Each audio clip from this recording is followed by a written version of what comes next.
xử lý nô nó là cụ trò cam ba tàu ít cho đã nâng cho trốn chạy cơn cầu lý thiên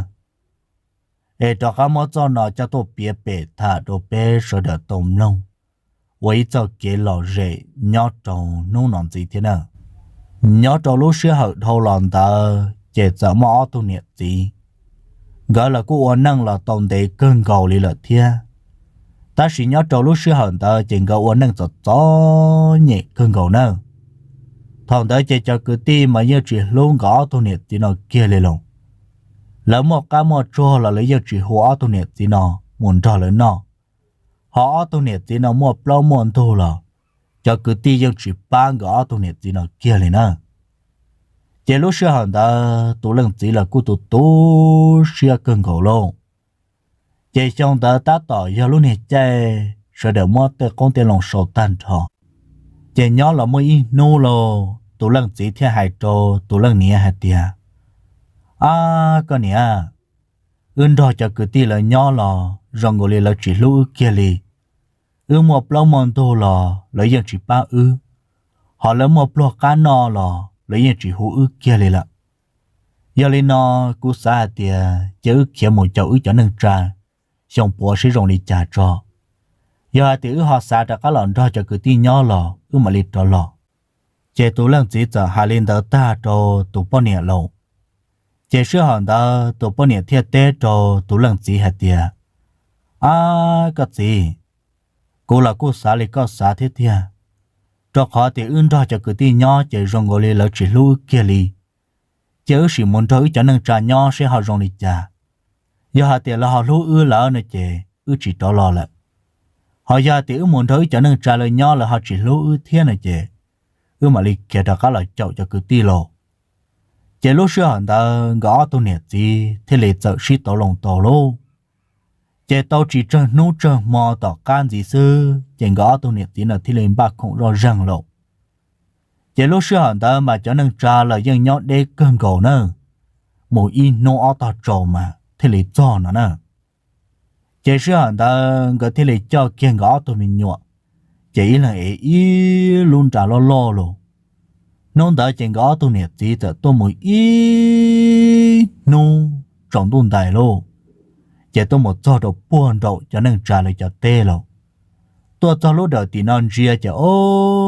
bỏ tê nhiệt tài đã lâu lỡ mà cho tê liêu vò đồ sắp bùa thì u là luôn chỉ tôi cho đồ còn đấy chỉ trồng tuần tài là thiên thần ơ chỉ tôi lần gì cho hai đứa tôi lần ní hai tia cái này lô tôi in nô nó trồng tôi cho họ nó xứ chế cô hà linh nó cho câu nhỉ nữa lý trả lần chữ giờ tôi luôn nhập phân số bự đòn đợt này can tôi ta kỳ do một lý trả lời mà mù lô hà linh đó cho tôi bọn nhỉ chỉ nên cùng nhanya nhá thế lô chỉ tôi bọn nhỉ thiết tế hả tiệt ô linh đó là mà cái gì giờ câu chỉ có hà linh có là chỉ sọ họ nó trời can tôi ta kỳ do một lý trả lời mà mù chỉ lúc xưa hắn ta có thể là mua ở tụi mình nhọ trò trong đó thì là mua tiền không trò ta trong đó nữa chỉ tôi lần chỉ thế là một chiếc tàu ít chọn đồng chỉ là ở tới lúc nhọ phân xua võng lồng trơ trở lại sự được bự lộ chỉ là bự cho ít ta mọi đùa lô chỉ tôi lần chỉ xa xa chỉ tôi lần chỉ theo hai cho tôi lần nia thì cái nia lọ ít nô kia là chỉ của dân xã là ít nô là cú xã thì một chậu cho nâng trà lần chế nâng trà cho chỉ lâu nhón đo cho cứ ti lần chế cho cứ ti cho chỉ lâu lại chế cú hà linh nó cho câu nia tôi in nút trồng tôi cho họ nó là một họ nó cho tỏ nè tay giờ ti là cú chỉ đê là họ cho cá một cho tỏ cho cứ ti là cú một chỉ đê thế một in nút trồng tôi cho họ một họ nó cho bền nè tay là một in nút trồng tôi cho thế chế chứ nhỏ trong tận ra kế nó lúc trẻ cả liệu nhau từ chua mà lên mù cho nè cái nè buồn đã rõ tua cho tụ họ nó sư hai lên đó cho tụ bọn nè chỉ tụ bọn nè tê cho tụ gì hết cái gì giờ lên nó câu gì hai lên co lại nó chỉ sinh nhân được câu gì số là mà có hai tiệt có nhóc họ tư chỉ bên nhóc họ đó sư cho họ thì cú yêu nè bọn nè sư chỉ cú yên chỉ bỏ cái hay chả chế tụ lần chỉ theo lịch sử thì giờ của bọn nè tôi tê lên nó là thế chế chứ ủa vào ủa trên được khó nó là những một đi nhưng giờ ít lúc rằng tới tiền này chỉ rồi rồng ủa vào chế thia chế mà liên muốn chế xong thiền đông cho là ủa chế lộ chế lúc xưa hàng tầng gõ tôi nhẹ gì thế là ủa xưa bự trâu rò chế bự can tôi ta kỳ lô tôi lần gì sợ là cho chế thế là giờ làm ba chuyện ba chỗ khó nè chế tôi lần gì thế là một chế xong tiền đông cho là ủa vào ủa chế cho lời cho nhẹ gì tôi nhỏ luôn và tôi lúc trẻ chỉ cú lo trở lại thì cú giàu kia là ba年chỉ tu sửa đời nhau chỉ mà liên mua tê xong tên đồng cá và chỉ đồng đơn to luôn chỉ bỏ kia đã đó cho bố thì tên đã tê chỉ cú giờ ít khỏi chờ sự xì nhau cưng cầu lên nữa chỉ thằng gấu và tàu trẻ ta lên đó luôn gấu mà đi cho cá là một chỗ bốn đã cho cứ tiêu luôn lo cho đó bốn đã chỉ mà đi lo mua cho tên nè cái nè buôn thế đấy giờ thì lấy cho tôi một dù đồ bố bền luôn đã kề gỡ một nhau từ chúa bền nữa giờ lúc xưa họ thằng gỡ cho tên nè cái nè bùa tôi cho chị gỡ cô cho tôi tu đồ bền gỡ lúc trẻ nó luôn tôi ít xong tỏ cá sẽ chị cái bùa mà vả cưng cầu đi luôn cá và chỉ tao chỉ cái bùa mà kiếm luôn tiền luôn giờ xưa họ đó là gỡ cô vô tôi ít tụi mình nhọn gì nữa giờ xuống gỡ ba mình nhọn tan thò chị cũng mua giọt bé lần dính gõ tôi lầu thế chỉ do chi lần nữa cháu cha là một trâu xong ta tỏ do lúc này chạy để đặt cá na rõ bây giờ xứ lộ cháu cha nhóm một ít nô chạy tụi lần chỉ sợ tay tụi lần nia hạt tiệt con nia và cha nhoi của làng hình khí ít con những cái nhông cơ lên này giờ hai lên đó cho tụi lần nia nữa chạy tụi lần nia sợ tết cho tụi lần chỉ hạt tiệt cái gì我讲nhỏ coi là tay tay giả này đã chỉ走到một con à，我讲边看个学生，我讲个行看个用力个，个呢古了古只包里头的，我讲古只嘞啥弄一行个用力，mà nó bé tuổi tuổi cái nồi, chế行个用到古nó nữa，giờ hai lên đó cho tụi bọn nhẹ lô，chỉ tụi bọn nhẹ tư yang bông sen thả nữa，chỉ tụi bọn nhẹ là chỉ bỏ cao trả thế lô。chỉ mò nó chỉ tụi bọn này tự muốn để tới tụi cái cho là tua thầu mỗi tụi cái nào tua ta lên đó chỉ tụi lần chỉ giờ hai đứa tụi này hai tiệt cái này nữa mỗi tụi cái đã có phơi sa chia được của họ mới sa cho là họ có xía đồ nên cho này tu sửa được nó chỉ lúc xưa họ đã tụi bọn này thì là mỗi tụi cái đã phô sa chỉ mới sa chúa cho là họ ta là chỉ chế sa nhộng chỉ lúc xưa họ đã tụi bọn này họ tụi chẳng ai cái nào xía ta chỉ là trồng mỏ nọ chỉ giờ hú tụi lần gì thì có gì rồi lo rổ họ nào bây giờ nó mò chuột bây giờ bừa chỉ tụi lần gì là một rổ để lúc trồng và chỉ tụi lần niên chia chỉ và chỉ tụi lần gì là rổ đầy bông bắt từ lại xứ họ chỉ cả rổ tan cho lúc bắt từ được số lúc to lại nó nè chỉ tụi bọn này giờ hai đứa tụi gì thì cái gì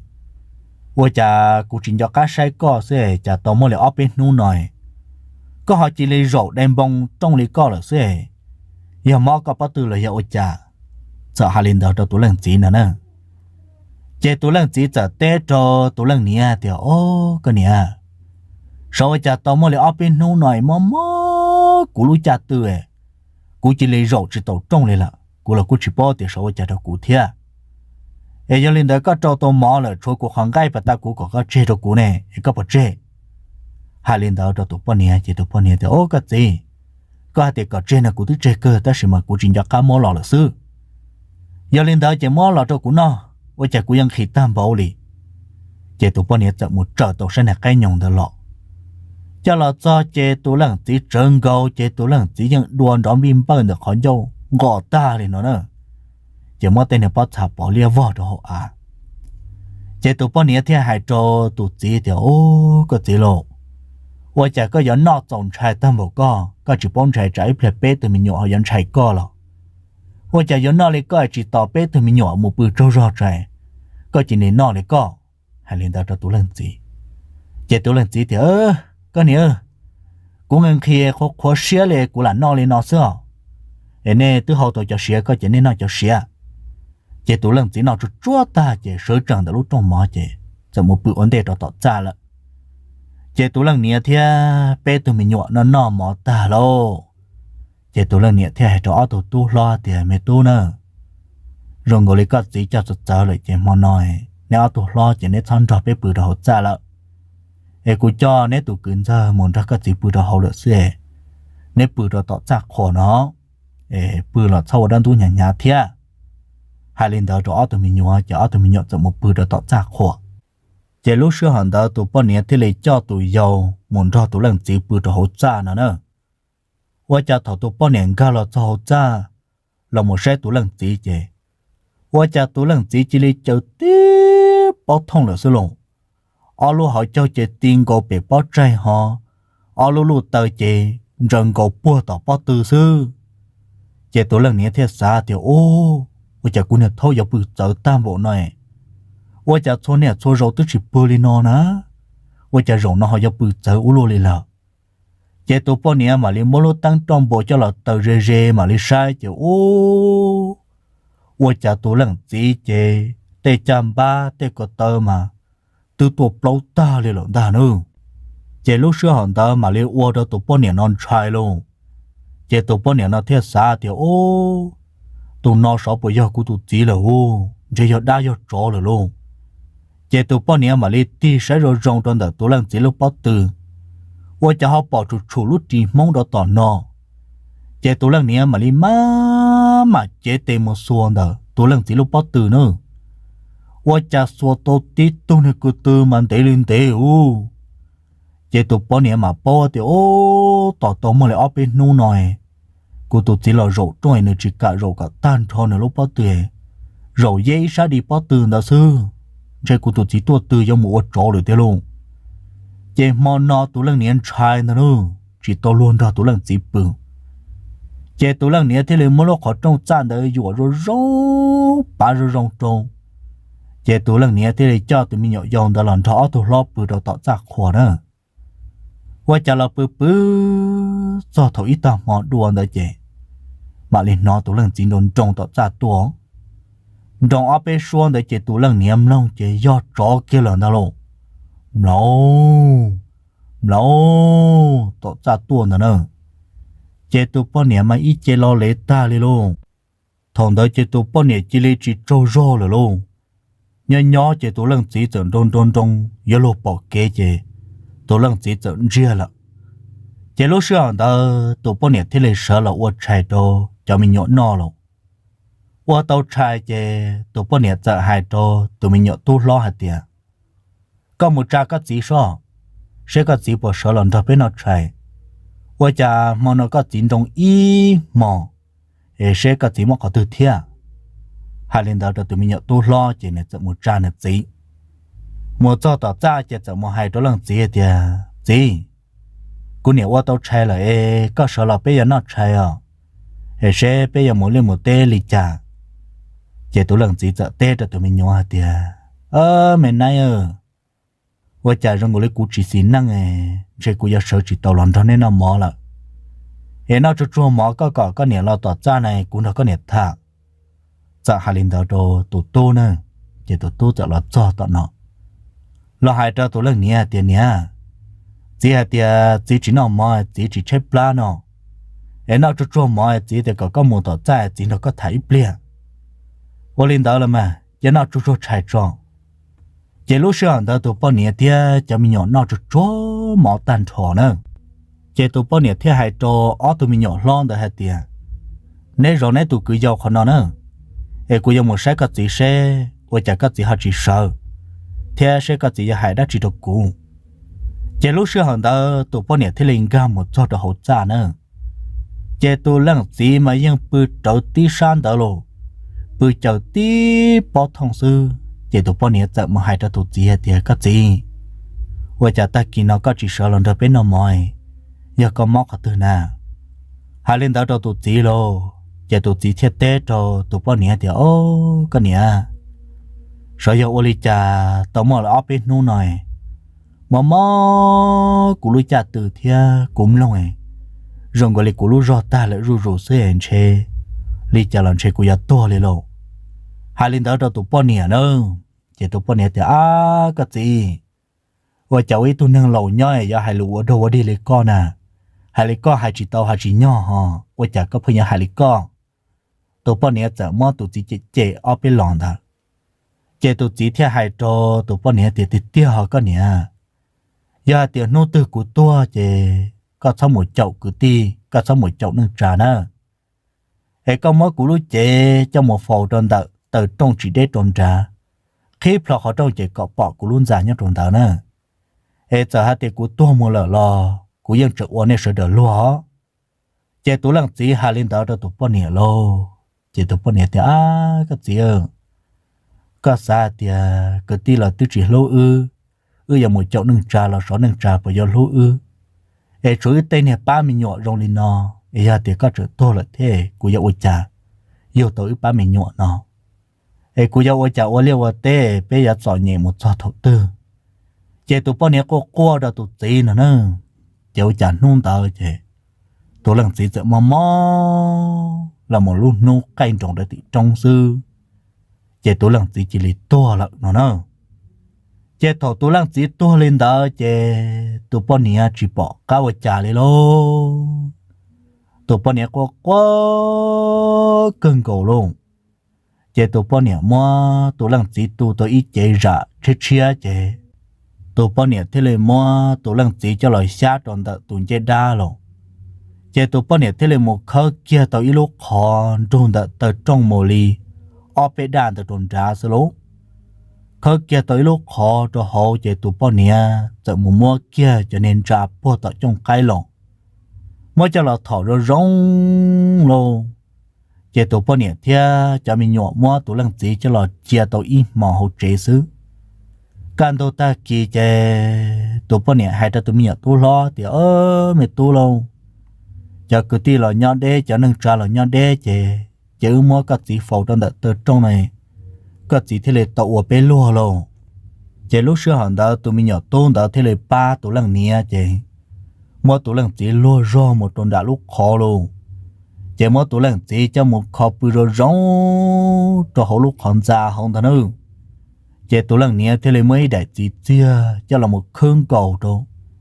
chế có thế là mua tụ lần gì phổ lên tới dân chịu cái chạy đã chịu kia lên nữa chế mua phổ ta luôn và chả là tổ bê mỏ kia xuống nữa chế giờ nhỏ là mấy mỏ chỉ là bê bao tu nè tu rồi nhỏ hậu chế ta tổ ở món nào tiệt kia chế là nè có một bữa tu ro tỏ ra sự chế và chả tư nó căng cờ nữa đó và chả nó đó gì rồi cho lấy coi rõ rét khó nữa nè chế tụi mình nhỏ nó chế tụi mình nhỏ giờ hai cho tu lần nè thì nè và chả rong lên món nói họ nó căng cờ họ rong lên năng là một rõ rê hai lên đó cho tụi lần nè chế tụi lần nè thì mẹ nay ở chế có san chế có nó lên đó xưa ở chả của nè của tôi chỉ nó nè nè tôi tiêu có sủng lâu rong mấy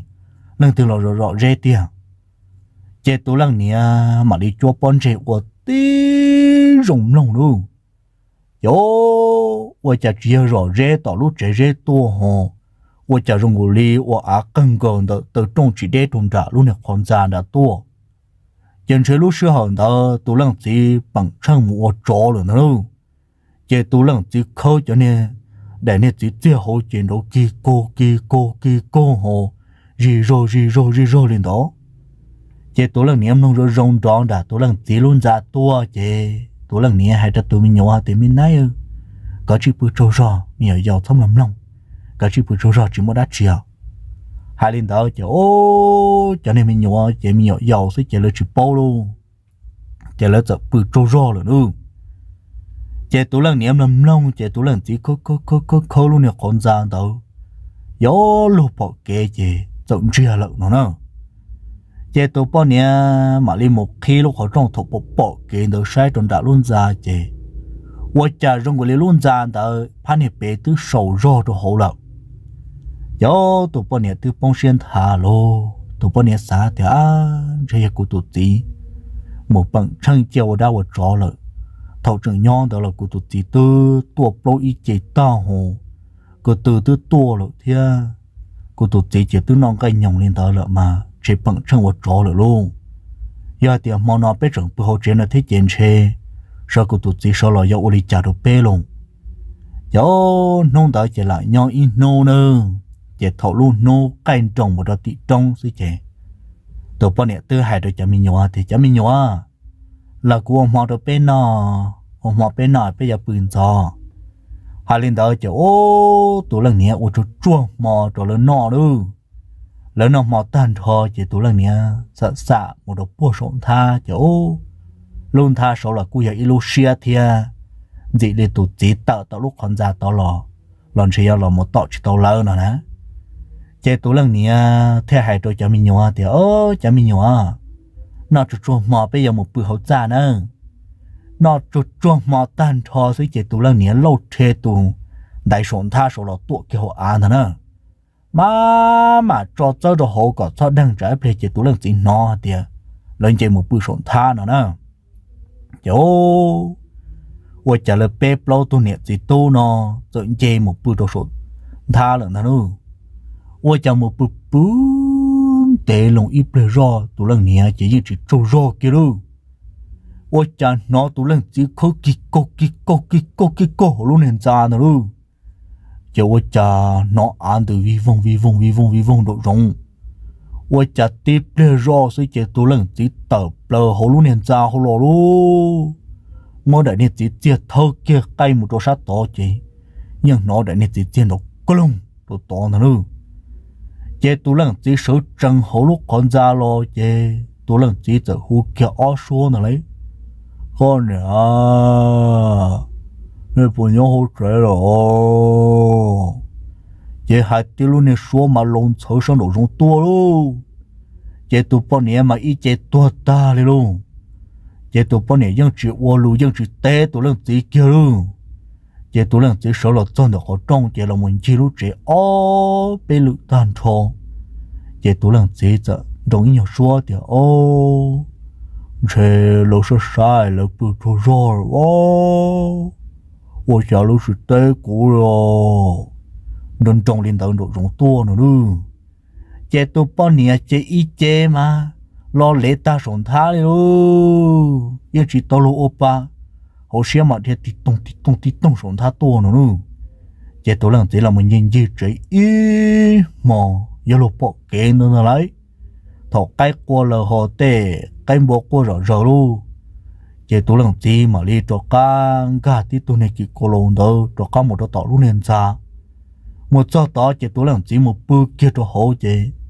Trâu rô cho nên đó có là một khương cầu trâu rồi. Yo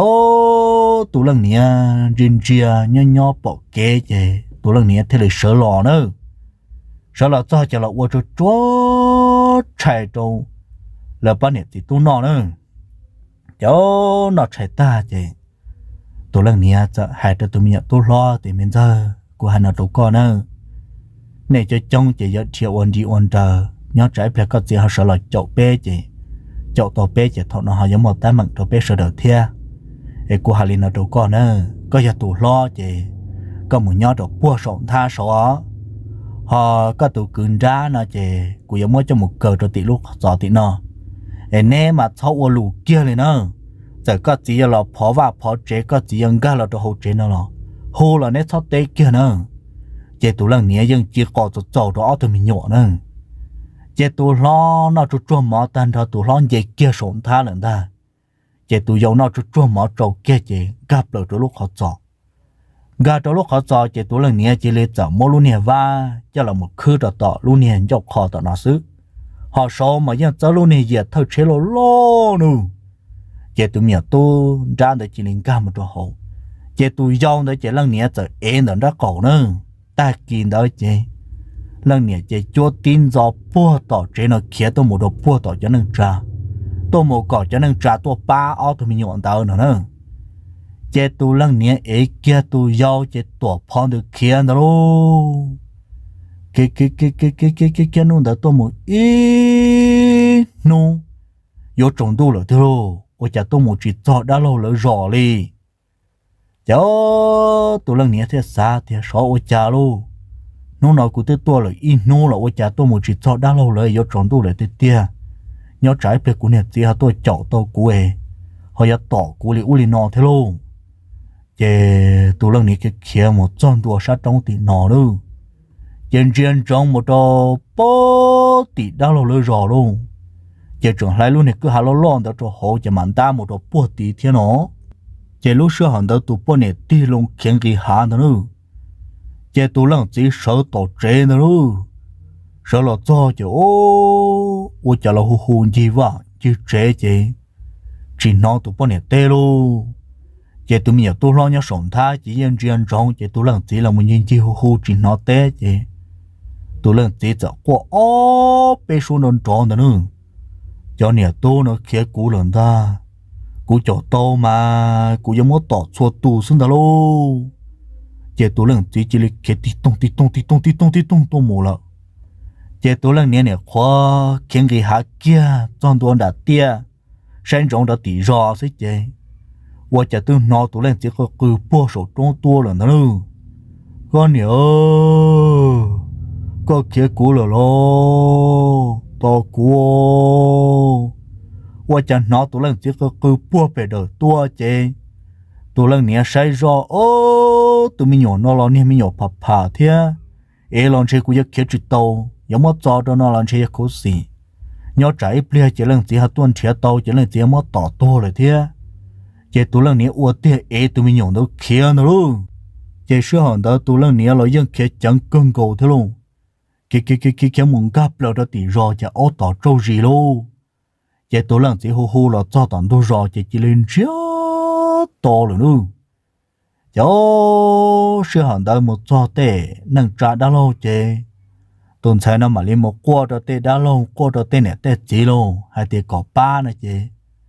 tên này tên chỉ tỏ nữa tư rong xìa chỉ là một đề cho nó hậu ta đâu chỉ tên này tên chỉ mà lên nông hay thì sử dụng uli trà nữa chứ nếu mà bia thì ô có từ vô chỉ một trăm màu nữa tôi một nhau từ chúa được bua tỏi in ra kế tỏ chỉ tôi nhau tỏi ít sống tàu nữa là để sử dụng chỉ bao uli trà đó có từ vô đi thầu số thơ chỉ có từ vô thì khiến cái nhồngตัวcái nhồng đó nó ta chứ 我在一毛带给这里至少了，忙动谈弄的一弄是这，搞得我这里多了，多嘛长那手我打稳重了呢，少了我别叫你多找到了的哦，还领导都叫打了天，找点来得急了，今要种毛那种多了，他就哦就到做事哦，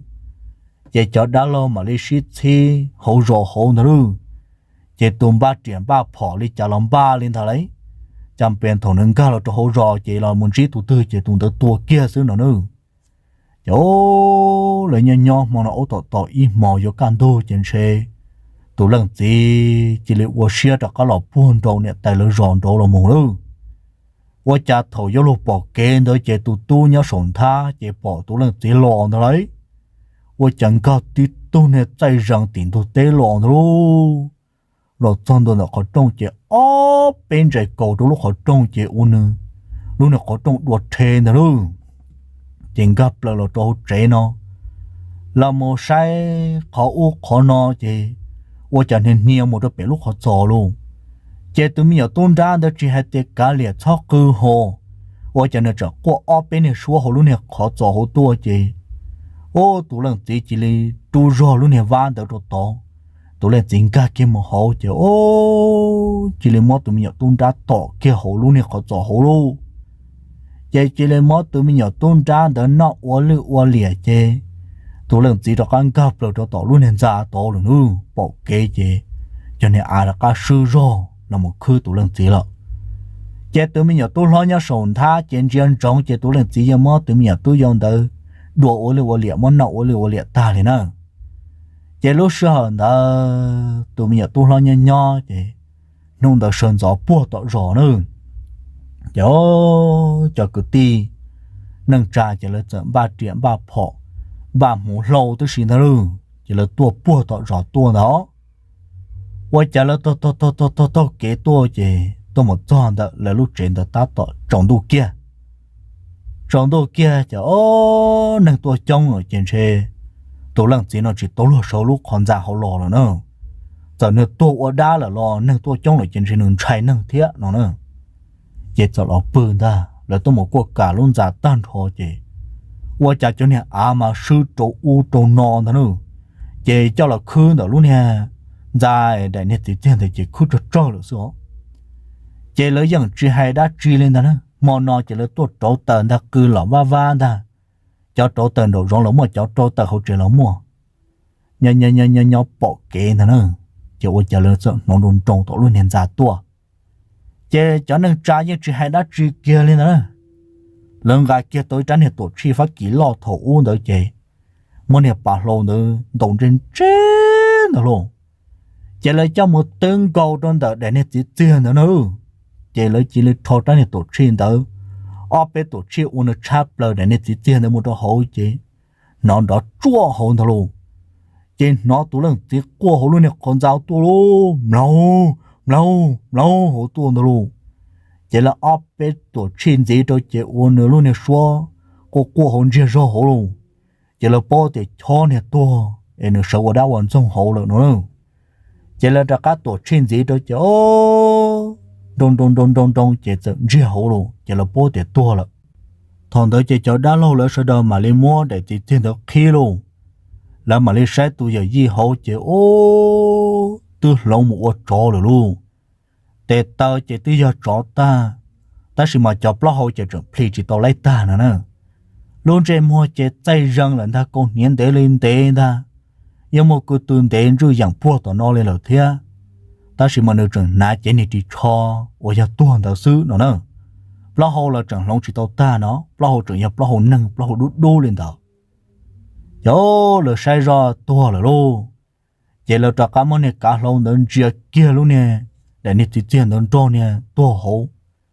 chế là mới giờ cứ cho tao tan thoa chế lấy chùa lông tay là lúc này trẻ uống cái tô uống đó nữa trẻ lúc xưa họ thầu là mất lỡ ta lên đó trẻ cho nên trả thế li cho cái tên buồn đó trẻ thế li mua tụ bao nhiêu cho lần đó cho nên trả nhau nữa trẻ tự nhiên nhau tông tế tỏ cá nó trẻ là một đi cho xó một đôi cho cái ti hạt tiền cho lớn nâng để cả lớn mất cho plei cho tôi muốn nhau từ chỗ lên đó trẻ là tụ cái ti nào sâu đã hoàn trong lên đó hai lý nó chỉ là mà lý biết thôi giả thôi trả được cho cái ti nữa chỉ lúc xưa hẳn ta mà cho cái ti dân chỉ lô tụ ti chế theo tụ nè chế năng gỡ kia léo chỉ cho cái ti qua chỉ tao tê lý trả luôn chỉ là làm mót tò cho là một trò pli ở đâu đi trầu chỉ là uy cho nhiều chờ đồ cọ nếu bao mù là sư nữa chỉ tỏ cá nó tụ bao nè cu cho mình tụ mình nhọ nó muốn cho nên trả nho chỉ cu lo tiền gọi tiền đâu ta ủa tỏ cá này chỉ tên tu là cu mua nha tên sai là cu mua năng lợi thia chỉ là thế là mất thả ít tu thầu ít tu thế là thầu ấy ra đan năng để là cho đồ bên này nô ta xin nó thế nào ấy trộm lông sợ đờ ra nó chỉ mất thả cho là sầu cho chế độ khăn nó để chế của họ mới y ra cho là thả chuẩn gì đồ bên sợ đầm nông thia ra nó là cu gia y ra đã tua cho tổng chạy thế nào trộm lông sợ đờ nhỏ đồ dàn tu bố thầu u chế cháu mới ít tu lùa chế luôn bị hùa tăng nó hai chọn được tăng nó mà do ít tu nâng con quá tôi một thả luôn câu nhỏ đồ kể để cưng cầu liền chế lúc xưa hỏi chơi nhau đó tăng giờ tôi một thả tới tu luôn câu chế nhỏ đồ bùa tị là lúc rõ tia xua chế tuôn được tăng là rõ một đồ bùa tị lúc rõ tia xua tị mà giờ chỉ sẽ hỏi tua li ó số mong kế thế li tua cho được bữa tí nữa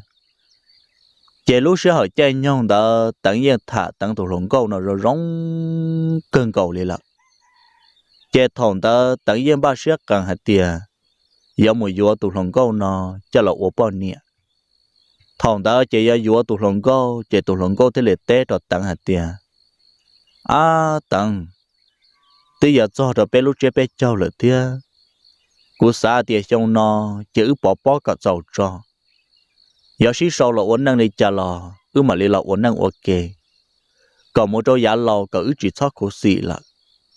ấy của hai liên nó đồ con nữa tay rồi tỏ nó lúc chế bé cho nó thộp lời chè giờ vô đi trả là mà đi vô rồi chè tụ lồng câu giờ té lên nó ta đọt tặng lô chè tặng yên ba siết càng hạt tiền nó lúc chế bé cho nó tan thò xí chè tại giờ mới vô tụ lòng câu nọ cho là ô bọn nè giờ cha tăng giờ thật thà là tàu đi ý nhon tụ tọ cá non gì luôn giờ cha nhớ một ít mò cho cả cái lì cơn cầu lì luôn mòn đỡ chỉ trộn tu kia xứ mà có dân sai mà dân bỏ cái đó vô tị tên đã tê dân bỏเลยtê và tê chế mà nhau đủ bể vô cho khẩu khó nọ luôn chỉ nhớ trộn mòn đỡ chỉ tăng giờ máu tua bố tọt tăng lấy lú rọ tua đó tọt tụ lồng có lú rọ tọt nọ luôn giờ cha tăng giờ máu to cái tua chỉ giờ tôi một cho đó bố tọt lấy cho cú tê当嘛了我的容只么着波的因着健康，我จะ好保一多年都没容，这我当的用节么着波多了，这当他的啥的哦，在容这些就个地要到到被容，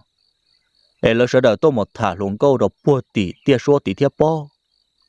这故事个kia một chậu xe họ要lần tựa,这lúc xưa họ ta当他的kia多một chậu tuần đó nữa.当tôi một chậu thâu lấy ó để té đó buồn trâu là, tôi chỉ yên chậu chỉ tàu lên rồi.当做到啥地呢？你做到啥地？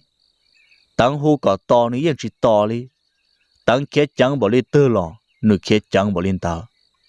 哟，当就找了么？这了么家开着一公容了，公容的接着做都么着不到了，路上爹说了，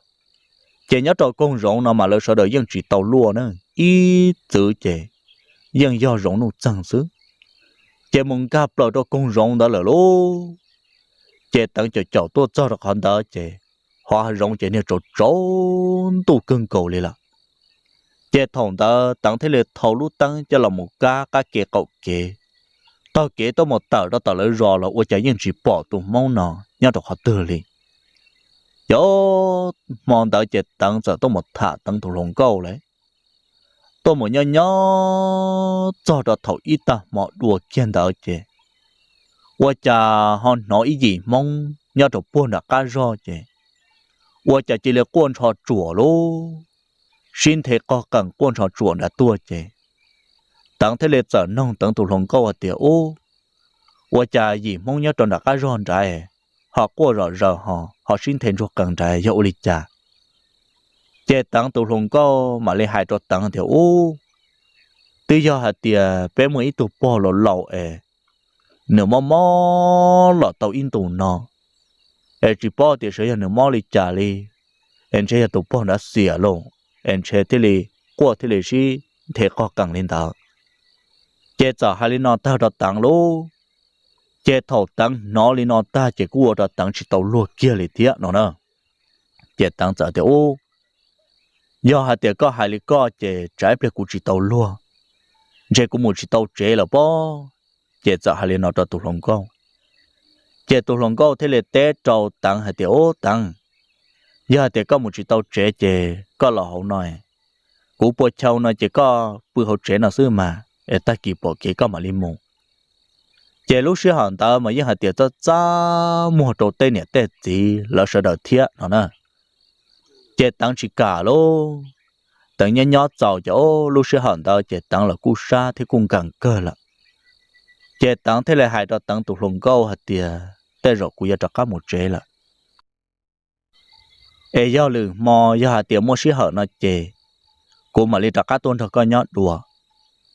chế tăng trả hai li nó ta rồi tăng tụ lồng câu luôn chế tăng thế là sở trường tại tụ lồng câu phong trà chế ô tăng trả tao kể là cho đó buôn trả cá rồi nó chế thòng ta mà nâng quan cho chùa luôn tụ hu li trả là mua li luôn chế thằng ta tôi qua đặt tặng số ít chế chỉ tàu lúa cho cá là một chế, ta chỉ nhớ tàu lúa rò nó chế nếu như chỉ mấy tu cưới tu ti, chỉ mấy tu mua là một vật gì nhớ tàu hậu nó kia liền, họ từ lòng mong sư chế dân chỉ bao một thỏ lên từ chế bự, chế lúc xưa họ ta tặng thế lực qua sẽ tật họ chế ô, giờ là thầu plần ta cho cá là một đầu bút tí luôn, qua chế là một thầu plần cá rồng lo cho tỏ số chế ô rong gọi tặng ít chế số ta kể luôn thằng đó chế rong cầu li bao số in thử chế cho lại có thứ giờ bỏ đã chỉ luôn 我家当着到给了木节同的马路里都碰老的波地了呢，但是样子宝给的里啊找好可能，我家当我地容只要木到白了路卡着带着，肉地都能东家要到白了，肉地都东家就我家，rong của liên được phong hóa đã chỉ nhu nhỏ họ á tua chế tăng giờ xa thì ô chả lần từ tôi rổ tí bó bé nè chỉ là tôi lùa bà ta cũng chờ chậu một thả lòng cô chậu này nhá bé tỏ cú hò chế tăng giờ xa li nó nữa tăng giờ tốt kiến trong lò ô chả lò chỉ để chỉ dễ chúa tha trở lên đó chỉ tổ đa chế tăng mà lên mua lúc tăng cho là một cá lò cho ô chả nã tí để nè bỏ tia đâu bông họ chẳng trâu trở sang này khôn nông ôn chia chỉ tí tụ lò thằng đó mà bao giờ được bao lợ nó nè chỉ tặng một tí rong chia cho không còn chỉ trở trâu tí sang này khôn nông chúa xe luôn tặng trai cho chẳng cho tặng chỉ là cừ luôn nhớ kia nó cậu kế chỉ đen đạo sứ chè tặng chỉ là cừ số tờ bao cho tặng chỉ là tí luôn còn được kia đó cá là một trò tỏ là lúc rõ tí số tỏ nó luôn thằng ta mà tụ bao lâu tụi nó là cú trận tua thiệt nó nữa chỉ tăng họ muốn chỉ đạo kế đó tăng tiền long khoản được kia là mù lô chẳng chỉ bao hay chẳng li lô chỉ thầu tăng kia là cho tao lỡ rõ tụi nó mà ta tỏ là một em tụi là chọn tua nữa chỉ ta tỏ mất tụ bao nó cho là một cái chạy luôn tăng nhiên chỉ kia là một cái trâu lúc trẻ hậu tăng chỉ linh giác kham đó bao bể tụi nó có là lúc trẻ một trăm đô la bé chỉ là một trăm tụ lồng câu luôn hai tiền có chỉ là sợ là một khi họ trong tăng một chỉ đã chỉ thì kế tí nó chơi lồng câu sợ là một khi tụ họ trong chứ thế là lọ khỏi chờ đó tăng bự luôn thằng đó chơi tụ lồng câu nè thế gì cũng sợ một sai xe lỡ tụ bọn đã oli cha chơi là sợ đã chẳng một nhót đó bọn đã ta lợn nó nữa chơi tăng thứ bự ta kịp bỏ kế chứ tăng mà đi tao kế là mù luôn mà đi tao kế là mù cho ôi cha là mót đại đó phải học la chê cho nên kế mà cú lọ chỉ để chỉ riêng tao thiệt nó nữa ôi cha tăng là chọn tao ôi tí rong chia đó bé chê là mót chê này chỉ cho lầu đó tụ bao nó nã chê để tiết được bao chẳng trâu sáng này khôn non mà in rõ xe thế luôn yo nương chia chê thông kia tụ nào mò tăng là muốn chỉ thì kế tí luôn tiếp tục lâu được bao thia tăng trên trai chỉ bỏ hành trai luôn tôi chả nên na mau cũng bỏ tí thứ thông kia nên non theo là sao chế lúc xưa hắn ta mà tăng trai cưng cầu đi nữa tăng chỉ lịch kia hắn ta cho cá là một trò bữa tỏ rõ chứ tăng chỉ lịch khờ hắn non trai luôn trai là tao mới lại ốp bên nô chứ tăng chỉ lịch lò mò luôn lò mò tàu in tàu tàu cá chứ cô là một thả cho dạ cho trả kia cho lăng nhiệt thế lăng gì ta thế gì nó nè chế lúc xưa hắn ta lăng nhiệt lăng gì là cô một hù năng hù dai tôi một kho tăng chứ kho tàu cá này chứ tăng mà lấy rong nó nè chế lúc xưa họ thầu tăng rong là một chỗ từ tàu kia là in tàu chế tăng chỉ tôi một thả tăng tàu hồng câu lại luôn chế thòng ta là từ hai tiền rễ trâu lúa cá bé châu là thia thòng ta mà tên tuôn xài lúa mà lỡ sợ đợt tương ba chỉ cho khó lần ta từ yếm ba tô mù thì cái tô mù bò là xứ chế to nấu tỏ cá chỗ dẫn nó kia bé châu luôn thòng ta chế tăng là cú xia cưng cầu liền luôn chế tăng thế là xã thì từ nó bé châu nó lại thiết chế của đã có một thả của tụi hồng câu một thả lý yếu mò tòn tê nó giờ hạt tiền nó bỏ trâu lại chè tê rau của ya dùa này cho là ô của tụ bỏ nhẹ luôn chè tăng giờ chỉ chia xia nữa chè to nấu tỏ cá chè tăng mà li tua luôn ô chè tăng tua cho rồi bỏ tỉ rồi tia xua chè từ mấy tụ mong chờ rồi chè từ tụ mua tăng tụ lồng câu là gì cho mấy dùa luôn nếu tụ bỏ tàu li on nấu xí chè ta kiến được sơn gió chỉ là mua gì là lô chỉ tăng tôi cho chỉ bỏ tụ lồng câu luôn chỉ tăng thế lên nông cho viên giàu nhớ cho hậu rõ họ tiền xe và chỉ bỏ tăng tụ lồng câu là ấy do tụ lồng câu là một trò khó tư là chế cho viên cho hậu rò mà đi thạc kia đâu tăng thì ô tăng có một tàu in tù nó có chỉ tua lại có tụ lòng câu thức kia một yếu gì là lấy này không có gì nè mò sơn gió là có chỉ tuôn trở rò nè giờ thì có tuôn trở rò nữa mà có những bỏ cơ là mà lấy này không yếu nè mò là chế khi lên nó ta ra tăng chỉ xé cưng cầu luôn tăng hạt tiêu cha tụ lòng câu nó họ giờ đa dù tam bộ lên nó giờ đa dù từ nhỏ toàn tế tam bộ lên nó nữa đa dù hạt tiền nó biết cho tan cho xí chế giờ là một xí dù giờ là một xí sầu ở luôn năng ta sử chạy cho một đa cụ tam bộ lên nó chế tăng chỉ xé luôn nông tại chế tăng như chỉ cá xé bỏ lên nó chế tăng thế là tao kể ra cá là một đầu bơ tị rồi chế tăng là một nhỏ tao mới lại ốp bên nông ô xả lên chả là chỉ xé luôn chế tăng thế là chợ tao một thạ hồng câu nhỏ đầu buồn trậu lúc rồi hạt khóa chế thòng ta tăng tao một giờ đầu buồn trậu cho tao một bỏ ít tuần xài rồi rong câu cưng câu chế tăng tao một thả tao lại ốp bên mỏ sẽ chế tăng chỉ là vô kia bọn nhẹ là thiệt nó nè vô kia bọn nhẹ chế giờ là uốn năng sĩตื่น cho tao tụ hồng câu ta nó nè vô tao bọn nhẹ là cho chế ô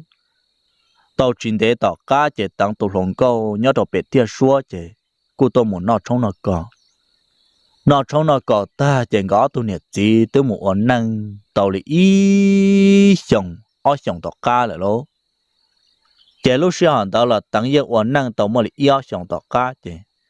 tăng giờ tao trâu sẽ khử nữa có yêu mua nhia có tê cú lồng câu tao bỏ là có lỡ sẽ được họ khu sử dụng thiết nó đấy chế tăng giờ trâu xuyên trò là một khử rồi tăng lúc năng thế lô chế ở nhà nhóm mới ít xong chế tăng tụ cú lồng câu ta gõ tụ nhiệt gì chế chỉ lấy mua lù lồng chỉ lấy phẳng xí chế lô có vấn đề một đó tỏ tế chỉ có những chuyện xả lỡ có cá hoặc có vấn đề chỉ có những chuyện xả lỡ của cá tua cho tôi lấy vào tế mà có ít cá của ít cá liền không chả tôi này chỉ muốn mua lụt ta kể nữa chỉ có chả nhóm mấy ta kỳ sơn gió trăng chứ tôi bao nhiêu giờ chỉ ta kể nữa cái sự chế mòn tao chứ ta kỳ chế sơn gió trăng chứ tôi bao nhiêu chỉ lấy tao kể tua luôn chỉ bỏ tiền sở tôi một tê là sở chỉ bỏ tiền tôi một tiền là tại thế giờ gì chỉ lấy tao kế tôi một lần chắc khá số lô tại kinh tế sở là cho chứ yang chỉ vào trái yang chỉ vào đất chỉ lên thọ lúc cỡ lên đó tua là sư chỉ tụi chỉ yang chỉ bỏ tiền một to tư tụi chỉ tức là vào trái nó ta chứ ô tụi chỉ mà lên ba tôi một bua tọt tê rồi lúc xưa họ thầu tua cho đó tỏ tế tôi một xe cá tế lụt tế ta là và chả chỉ bỏ tôi bữa này nhau đồ họ tư nông tạo và tế ý nô là những chỉ bỏ tôi bữa này liền luôn chế tôi chỉ tức là các lò cho chế là và chả chỉ bỏ tôi bữa này là cho chế liền luôn chế tôi chỉ thế liền nông nè bỏ chỉ giờ thiên nông tế mình tôi mình nhọ hạt tiền sẽ bỏ tôi bữa này là cho chế nè bỏ chỉ giờ cho hậu ta tế mình tôi mình nhọ là tôi chỉ bỏ thế luôn ô thằng đó chỉ nhớ xe lô, tôi chả chỉ bỏ bao nhiêu ít nụ nọ là, bây giờ kia một đó tiền nhà tài là bây giờ oli trả luôn, chỉ tới tàu nụ thì o kia chỉ tụt chỉ mà là cá tàu một đó tiền nhà tài là cá tàu một cho đó tí tàu một nông nhà tài giờ chỉ ta là tôi chả vẫn chỉ bỏ nhớ trong họ tư lý thế luôn, chỉ nhà tài giờ chỉ thế liền nông tiền sẽ gặp bỏ tàu một lũ đất chỉ này chỉ, tụt chỉ vẫn thả kia tiền gọi giống mình gì luôn mà lúc chả chế mình gì tạo lúc chúa gì năng hay cho kế của nó hậu xứ ta sử cha nông tạo này tôi một cho tao tế là họ chỉ bỏ đi thế là tao kế tôi cho tiền là tay là chế thằng đó này tay chế hay tiền muốn chia cả tao dân chia chỉ tao chế giờ tiền trồng một đại tua trồng một nọ chua li u li nọ thế chế này tay tôi mất sống cho nó nọ xứ nó nè chế thằng đó này tay chế cho nó cú nhớ xía cưng cầu rồi thế luôn chế nó thiết xã thì chế cú là cho các muốn chia được bua tỷ rò muốn chia cá rẻ hậu rò muốn chia bua bể máu tê tê xe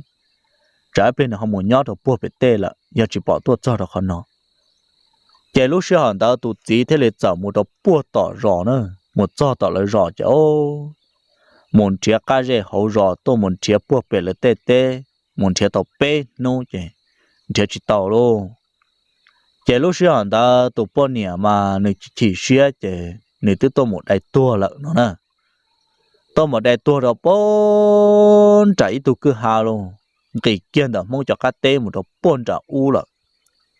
chỉ mới tụ trên đông ta ta chỉ này chỉ để tôi một đại tua rồi bốn trả lợn chỉ này nhân trực kia đầu tiên hơn bao liền nếu như một đại tua có đế sòng khua có cho nên sáu muốn chia tàu này kia để thiết nó nè chỉ lúc xưa hắn ta là muốn chia tàu bên nung chia chỉ tàu lô chỉ thằng ta chả mua ít tụ lùa này mà ngon quá cho cái củ ngon quá rộn ràng ngon quá tuần nè chỉ mong ta tụ lùa nó chả hai đôi lần này thế lần gì à tia có lần này lần gì ở tết ta chỉ có đó là một chế tụ lùa nó một lại hai rong đi ít bia ro nhưng mà lấy lọ này chứ nhớ trong mong ta chỉ tụ lùa chẳng kỳ tôi một đồ bún ở cứ hà nữa我家都没做的，个下都没肉肉，这里拿着猪肉的给了，拿着了眼看着哦，蒙古里头的这都是人家都一枪斩到了这，那啥一枪斩得大了，我家人只保莫能只保莫的只要中到了，啥大了人拿着不了高这，都论这里啥的哦，我家要吃了淡薄了呢。chỉ bỏ đã chỉ lịch chế, chỉ lừa thầu nhớ chỉ tàu lịch chế cả liền luôn, sau đó na chế cũng một chế luôn, chế tu lúa nó giờ tàu kế lọ chỉ để đọc bùa bể to bể nói chế, tôi chả giờ nó ít lúc số hù bố đã cứ hạt tua, chế giờ tua kia tu lúa nó luôn bể hù ó số tàn thọ chế chỉ liền chia to là, chế nữa tháng này tê thia, nữa nhớ giàu chỉ bỏ nâng lọ chế, họ giờ ít lúc này số bỏ nhẹ thế xứ chế tụ lúa non chai chế tụ lúa này chỉ để tao kế là mù lô là mù chỉ là cho được bữa tao rồi chế tứ tàu li on nu tao can gì nữa tao on nu tao can gì chế là muốn chế chỉ tàu li lô chế tụ lúa nó mà li thạc kia tao lấy thì ô nó in tao cũng muốn rõ nào được buồn đã biết cho cá tê mà nó chú lư ta kế nó chú lư yên không sao lô ta xíu cha cú lọt thâu ra về nó chế của họ nói lúc số bao nhiêu hù của ó số của những nó mà mang hay tiền hù đã cá té đã tua ta đã họ chịu lương đã tua hù giờ củaท่านเนี่ยté cũng chơi chẳng chơi của chỉ lịch kia lò là chơi tu lùa mà lịch thả lịch nó kia ta cho lỡ chơi là mà lịch ô giờ lịch ta mà chơi bé sợ đào mà lịch một sai sai bây giờ họ có hay có luôn chơi lúc xưa họ đã tu bao nhiêu tu bao tàu một lịch đầu chỉ trồng nu rồi nữa ô thằng ta mà tụi bọn này tụi lú ta kể luôn chơi lỡ sợ đâu mà lấy tôi một tàu tuần xe của chú lương đó chơi lỡ mà lấy tôi cho là cứ hai chỗ tụi bọn này đây tôi tròn trả tiền luôn chơi thằng ta tụi gì mà chỉ bỏ cái vô lấy trả luôn tay cứ tay đi sai là lú ta kể chơi lấy chỉ bỏ cái giờ tôi khó tư lần cái mà mua li mua xí luôn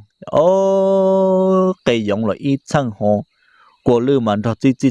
cha đá chỉ thứ giờ tu rồi luôn giờ lên tàu chơi bé tôn trẻ tàu chỉ có tụ bao nhiêu luôn giờ chơi bé sợ đồng mất tròn cái lò xe giờ oli chảo lô lư tam bộ lên no là chỉ bỏ cái ở trong một cái chai đi chơi lúc xưa anh ta chơi thế là cho xó một con nhiệt tài thế giờ gì nữa còn nhiệt tài thế giờ gì nhá đọc bùa bé tê số còn chỉ là tua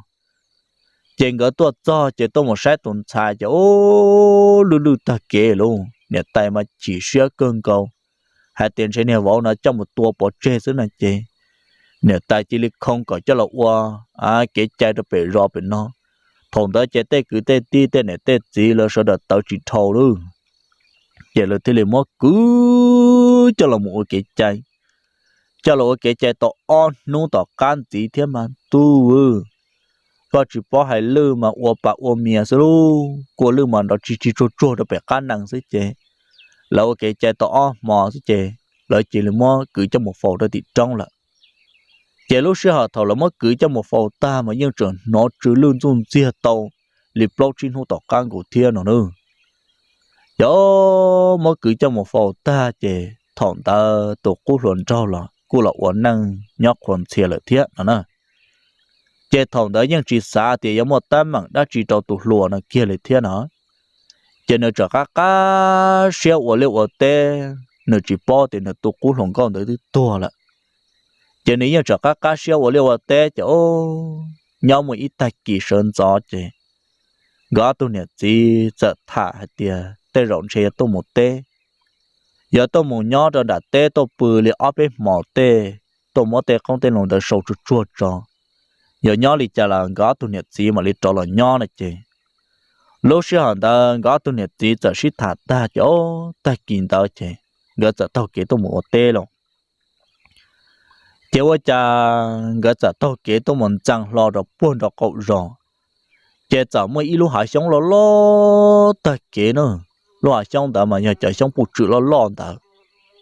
chế thằng đó tôi chẳng có tôi nhớ chỉ tôi một cho được hắn đó chế chỉ lên nó chứ lư ta kế nữa nó chứ lư chế tôi cố luận cho nó trả hai trăm này tôi bao nhiêu thì cái này tôi chả tôi cho họ này giờ chứ lư cân cầu liền giờ đã chỉ tôi cái cầu kế nó nè chế tu chỉ trả hai linh nó ta được tu bao nhiêu chế tu bao nhiêu rồi thì cái gì chế là tua tên này cậu tên này bộ tên là nhà tên nào tên nông ấy chế tua cái cậu kia này thì là chủ lưu nó xứ nhà chúng mua đắt chỉ trên gõ tu này gì xí thả ta cho gỡ giật tao kia là mù lô ôi chả mù chỉ một cho tọt tên là ôi chả phun nó trừ lên đó liền lô ôi chả phun nó trừ lên trong chia lên nói giờ ế tàu là giờ chủ tàu hoặc các sĩ tàu tua ôi chả giống một trừ tam vào lên nó gỡ lê khâu sai ta là dân chỉ chủ đã chỉ mua cởi cho là chơi ta là dân chỉ bỏ mua đã chỉ nhớ đồ hậu liền đó gỡ nhỏ chỉ phương chữ lương trong chia lên tàu luôn chỉ mong ta chẳng có tu nhật chỉ tôi nhỏ chỉ sợ tròn tu đấy qua chả tròn tu chẳng có tu nhật chỉ sợ mòn nọ nữa mòn nọ chỉ thằng ta tụ cú luận cho sợ rồi dễ tròn được họ trong chỉ lúc họ trong mà chỉ cờ nữa lúc họ trong chỉ giờ mua chua lụt chia chứ,ว่าจะตุลนโจรร้องแต่เจตุปนเนี่ยจะมันเจียตุหยกปืนเราต่อจ้าchứ,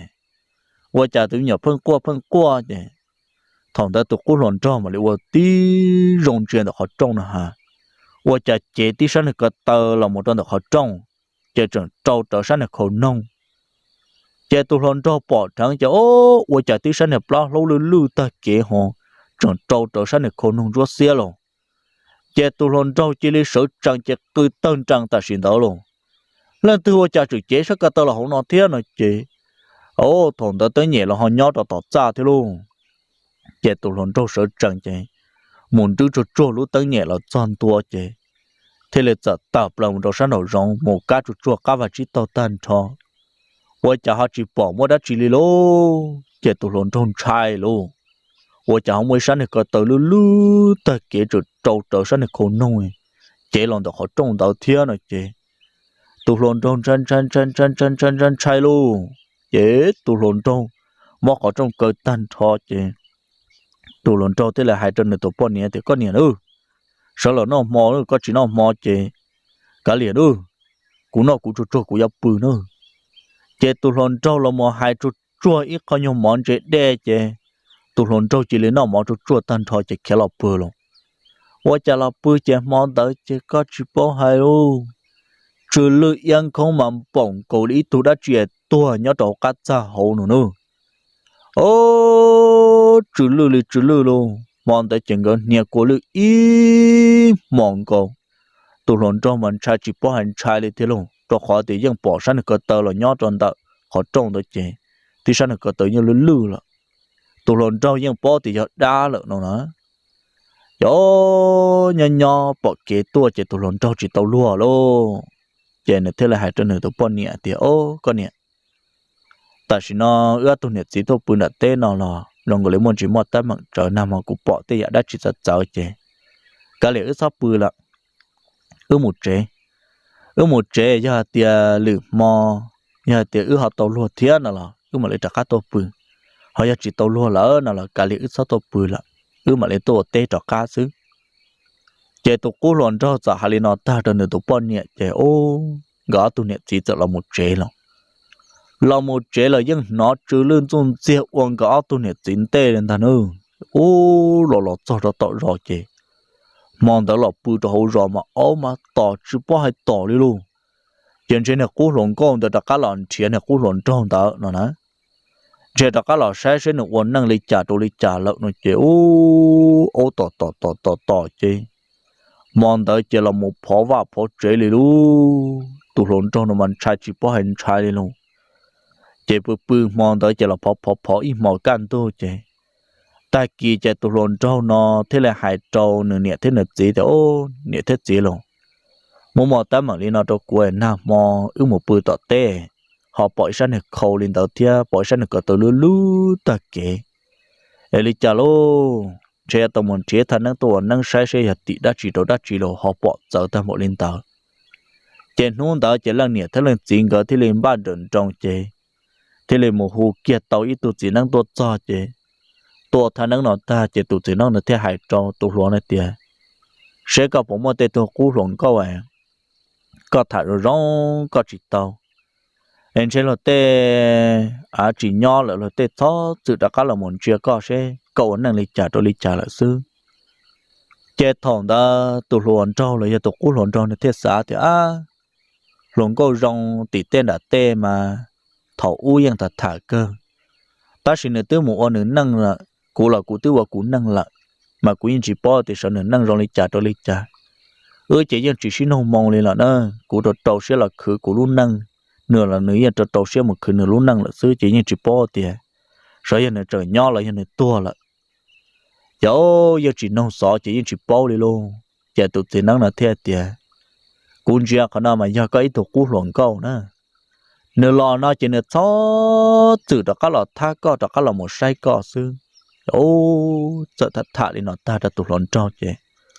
lâu tha nắng nào ta chỉ tụt cú luận trâu nó nhỏ tao mới lại ốp bên nó tao cá chứ nếu cú chỉ mua đã chỉ lịch thiết nè giờ cú nhon chưa tao tới tao lại in tụ tao cá làm gì á giờ lúc xưa hẳn ta chỉ ôi cha tụt luận trâu nó một tao cho kế tư chứ rong lên được phương bỏ đúng một rong bị tên đã tê liền nhỏ một căn thầu chỉ phong là cho tụt luận trâu đó nè dẫu rong lên phong một tấm mạng đã tụt cú luận trâu luôn chế thằng đó sẽ ra chỉ khử chế giờ linh đạo chế tê rộng chế của nhóm tê muốn tê tua là chế một tấm bằng lưu linh nó chế tê rộng chế của giấc kiếm một chậu của cho nâng trà luôn chế tổ cố luận trong nó thế lệ thả trong nửa nhện nó chỉ ta chế giờ chỉ qua lũ đã chín chó đi luôn tỏ bên nó tỏ cá sẽ chế tổ cố luận trong nó chỉ lệ kiếm một chậu nó cho nâng trà nhớ trò dở rò đi là chế tỏ cá thầu một chậu cho nâng trà đi nó chế tôi muốn nhỏ chỉ là cũng muốn chiến năng chế dài là một cái kho tổ quốc luận trâu nó chế và tất cả nó là mất đờn beta là mất lòng beta chỉ lên tu tên chỉ một tò lên là chế tổ quốc luận trâu nó chỉ lên là uốn năng nhóc quần xiên nữa cho là một yêu một tu một kỳ tất cả nó chế và lúc năng là lo chế mà lấy ta chỉ năng đó tất cả nó chế nên mà lấy thả có kế chủ sĩ nó kia đó tê tu tê kỳ nữa chế là sợ được thế lấy thả thối ra đan năng là cho nó bên này nó tại sao mà khi nó giờ tê lầu lấy tàu chí theo tàu trâu bùa thầu là kia là nhớ trận đợt lú rõ tia xua tụ lùa là thế là tàu một chí theo tàu một trâu theo cả tám mạng rất dễ rong lên nó ra nó là mất thật thà cho là sầu cho chơi lên nó